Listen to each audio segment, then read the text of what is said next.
Wanyanyekova looked at Jonathan and asked, "Have I not shown you I have a gift? You too shall receive a gift, and it will be from Sabaoth. Trust me when I say he has blessed our union, and it will serve a great purpose." Jonathan calmed down, for he did trust Wanyanyekova, and deep down, he wanted to know Sabaoth.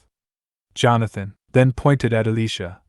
"Okay, I will hang with him. We stayed up pretty late last night, and we talked about some of the technology they had here. We can take some along with us. Plus maybe he knows what to do with some of the other stuff we got off of our dead friends."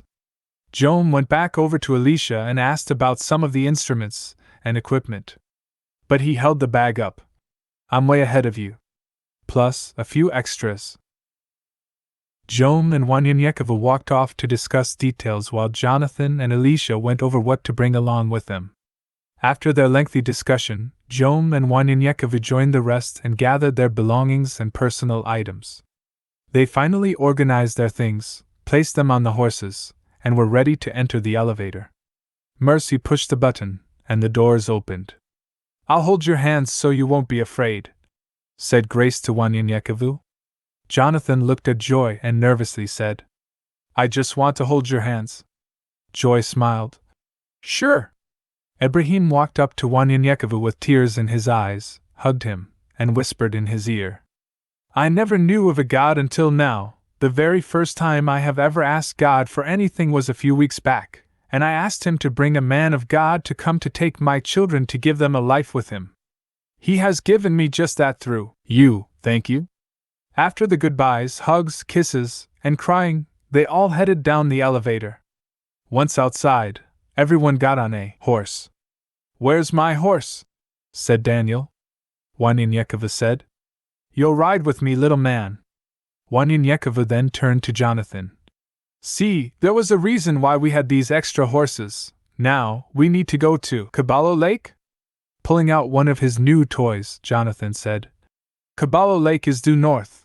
However, Tucson is west," Wanyanyekova said. "I was told we need to go there first." Joam asked. "Told? Told by whom?" Wanyanyekova said, "I will explain later." Jonathan shook his head. "Everything will always be explained later with this man."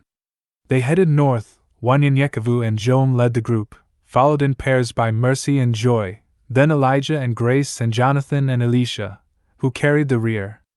Jonathan and Elisha were doing more talking about technology than anything else along the way. Joam had never seen his brother talk to anyone so much other than himself, as he looked back at his brother. He smiled, turning to Wanyanyekova. "I've never seen Jonathan so serious with anyone before besides me," Wanyanyekova replied. "He found himself a little brother," Joam said. "I guess so." 3 hours into their journey, they heard a large and loud explosion that shook the ground behind them. Turning around, the children started crying, for they could see that their father had destroyed the entire city, as they saw buildings falling from the skies.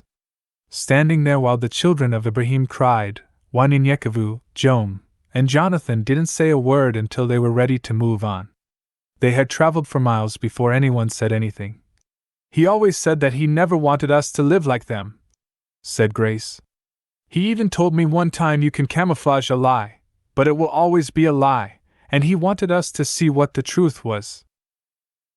They continued to talk amongst themselves before Jonathan realized they hadn't eaten all day. Less than a mile from Caballo Lake, Jonathan complained, "We have been traveling all day now, and haven't eaten a thing." Wanyanyekova's mind wasn't on what Jonathan had said, for he started thinking about home. "I don't have any idea why people stay in such a place. Back home, there's plenty of trees, grass, rivers, and lakes, and there's always something you can eat pretty much by walking down a trail. You'll see something to eat. You don't always have," Jonathan interrupted him. "Fuck that shit, man. I'm so fucking hungry now, right now. There's always wild rabbits or snakes in these parts, if nothing else." Joam stopped his horse and pointed to the north.